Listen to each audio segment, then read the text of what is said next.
some farm organizations have already suggested taking money out of direct payments, such as National Farmers Union and Iowa Farm Bureau. To share with us,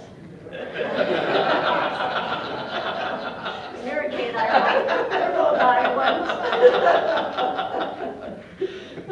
So share with us what you'd like, your policy position, where you'd like to see that direct payment money go. Sure. You know, National Farmers Union has always opposed direct payments, and I will be very honest with you. Within the organization, it is a conflict and a struggle, but the votes are still there at our national convention to redirect that money into other safety net programs. When we're sitting here looking at good commodity prices, farmers, I've never met a farmer that says, you know, I want the government to take care of me.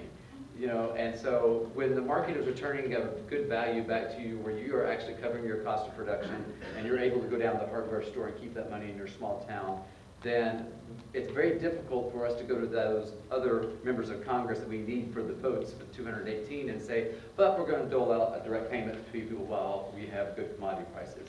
We think that money could definitely be better used in countercyclical loan payments, to strengthen crop insurance and expand those programs, so that we could also bring those back and work with the SURE program, which is a big program that NFU has pushed forward for our permanent disaster. So we don't have to go back and continually ask for ag disaster, which is another whole hill to climb to explain to members of Congress who don't have agriculture in their district.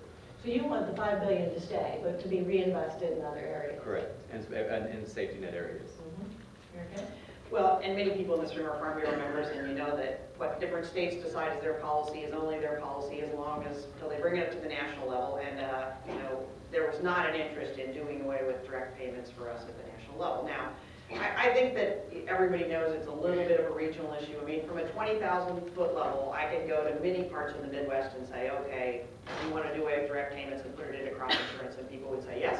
And I can go to many areas in the South and get skinned alive by even raising that issue. So I don't think that eliminating direct payments is ever anywhere we're going to be on that. I think there's also, even for people who say to me, I want to eliminate direct payments, there's a couple of flawed views. One is that I believe a lot of the farmers who say, I can do without it, just put it into a really good, highly subsidized crop insurance program. In their mind, think, oh, I can get really high subsidies at the 90 or 95% level. And I guarantee you, $5 billion won't get you subsidized heavily at the 90, 95% level. It's just way, way, way too expensive. And you know, I don't fault farmers for not understanding that, because Chandler and I couldn't tell you exactly how much you would get either. But I think there's a perception, and that's the wrong perception. I mean, off the cuff, could we get you highly subsidized at the 75 or 80% level with that amount of money? I would guess, yeah, but not above that. And secondly, the other thing I think that comes up with farmers on elimination of direct payments is that some farmers believe we'll quit taking a beating in the press from the Wall Street Journal and the Washington Post if we don't have direct payments. And I think that's a fallacy. I think the minute we don't have direct payments for people like the Environmental Working Group to pick on, then they're going to pick on subsidized crop insurance. So unfortunately, I don't think the hammering ends with that. But now that's not to say that in the end there won't have to be some cuts in direct payments. Again, I suspect we'll have cuts in virtually every program in agriculture. But elimination of direct payments, we're going to beat you on that, Chandler. Well, we'll keep discussing it, but we've been discussing it for 20 years. But I mean, direct payments, even if we do get rid of them, it doesn't. I do agree with part of some things that Mary Kay said. If we get rid of direct payments, the people who do not like agriculture are going to just find something else to beat us up on. But when it comes back to the perception of paying producers when commodity prices are high, we just find that very difficult to justify in Farmers Union, and that's been policy for us for 20 years. No, sir, I would say that, and I think in the GAO report that you referenced, it actually had a suggestion for this, but there is a lot more discussion about, do you pay direct payments even in good years? And Carl Zuloff was here yesterday and talked about that, and the GAO reports had it, and I've seen it elsewhere. And you know, that's where we have difficulty in Washington defending direct payments, to be really honest about it, is because when prices are high, people say, well, why would we give them to you? So I do believe there will be considerable discussion about, is there a way to make direct payments more flexible where you get them when times are tough, but you don't get them when times are good, and there's various ways that you would accomplish that. But I think that's likely to be a very large point of discussion. And I'm glad you brought that up, and I know your annual meeting and your delegate session is next week. Right. So it's a little premature for some of the changes, but do you think your groups, your delegates will consider that? I mean, you know, like I said, our Rocky Mountain Farmers Union is very supportive of direct payments. I would think, you know, right now with National Farmers Union, our policy is to eliminate them, but putting some type of cap on them or some type of trigger where we're not paying them out during high prices.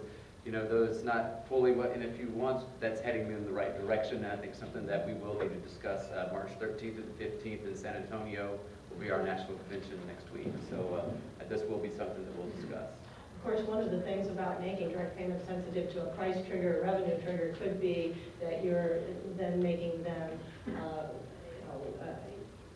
out of the green box in terms of the WTO commitments. I don't know, given the status of the WTO, whether that matters right now, but certainly there have been a lot of different proposals out there about instituting some sort of a price or revenue trigger on that. Well, again, that's one reason, and if you would rather see us put a lot of that into crop insurance and expand that program, privatized insurance companies are never going to be able to do crop insurance just because of the inherent risk that's spread across the whole country and the amount of money it costs to run a crop insurance program. The only entity big enough to underwrite crop insurance is the federal government. And so by putting that money over there and expanding those programs to commodities that don't have good crop insurance programs and bringing Sure back the way it was originally written before we had ran it through the Senate, changed quite a bit of it from the original way it was taken. But I think that is a way for us to keep farmers. You know, these safety net programs are not to keep farmers in the black and put money in the bank, it's to keep them going out of business during hard times. When the market is there, farmers know how to make money. We have to have the market, and these programs are there when the market's not there.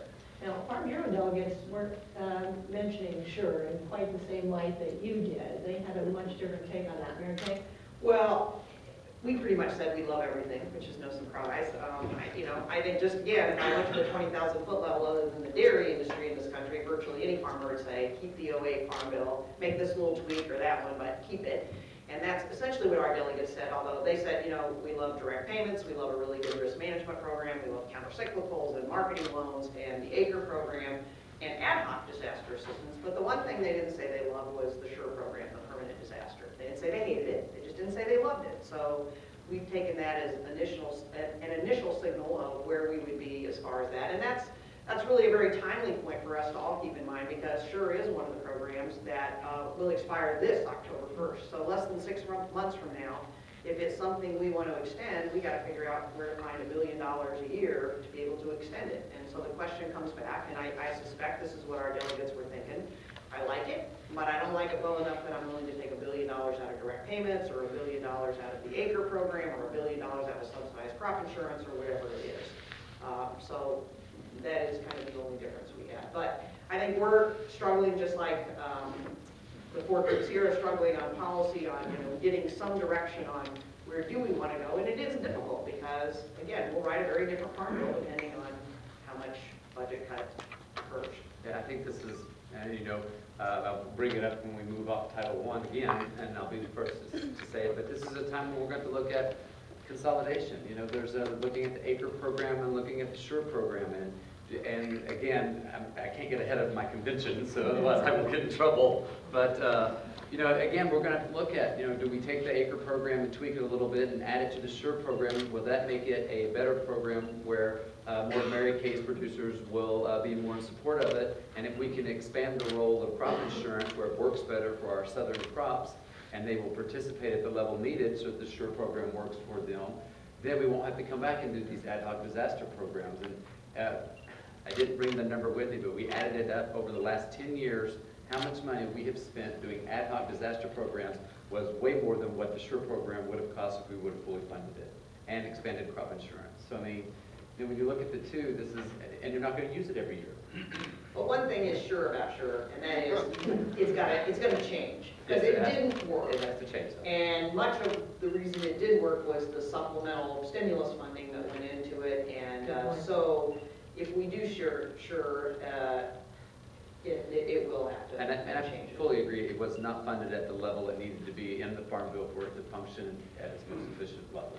And is acre going to have to change as well? Acre has got to change. My producers have told me that one of them spent 18 hours filling out all the paperwork to get their payment. That program, we're going to have to do something with it just to cut down on how much time you spend at the FSA office, if nothing else. But I really think, again, we're going to have to look at bringing programs together, and if there are two programs that might be able to be consolidated to work better for producers, that might be something that we will look at our convention next week. Eric, any thoughts on Maker? Oh, I think it will. You know, I sense that there's a lot more, you know, the rhetoric to me in the fall last year was, let's go to a county-based acre program, and I sense the rhetoric on that is diminishing. And again, people say, well, county level would be great, but at $750 million to $1 billion a year, where do I get the money to be able to do that? Do I care enough about that, again, to take money out of crop insurance or direct payments or conservation programs? And so that maybe people are now focused more in a different direction on it. But how it changes, and it is going to be very connected with the SURE program and with crop insurance. And so probably as we tweak all of those. So crop insurance will be up for modification again. It already took a huge budget cut as part of the SRA negotiations, $6 billion out of it. Do you think it might be subject to further cuts or just some modifications in how the subsidies are structured? I definitely think it'll be on the block with everything else that we have in Title I and Title II. National Farmers Union, though, has always been a very, very big supporter of crop insurance. You know, if we continue to look down the road 5 and 10 years, we shouldn't even call them farm bills, but I know we'll never get the media to change it. They're food bills is what they are.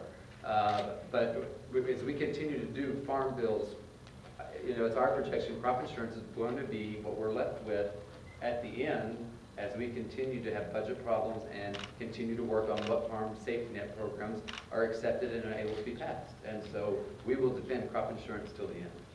But you know, a couple of points on crop insurance. One is that this is very different for us in this farm bill. We've never done crop insurance as part of the farm bill before. In fact, we've specifically done it in different years than the farm bill, and we've been able to add money. Well, now as you see crop insurance moving more from yield to revenue, and you see the acre program and other programs coming this way, they now are hitting many of the same risks, and I think forever in the future, crop insurance will be part of the farm bill discussion. And so it is going to be there in the trade-offs of what do you do about money. And it is indeed a bigger pot of money than is direct payments or all the conservation programs. So when it's the biggest pot of money out there, guaranteed people are going to look at it. Now, what I would caution folks about is all of the cuts that have happened in the crop insurance program over the last few years have been to the companies. They haven't been to the farmers. But we're now to the point where if I take the pot of money that's in crop insurance, 69% of it is farmer premium subsidies, 69%. That is not to say that we couldn't find some additional savings in that 31%, but it's getting slimmer. And so when we think about crop insurance cuts, we got to make sure we're thinking about the likelihood that at least some of it will come out of premium subsidies versus out of companies.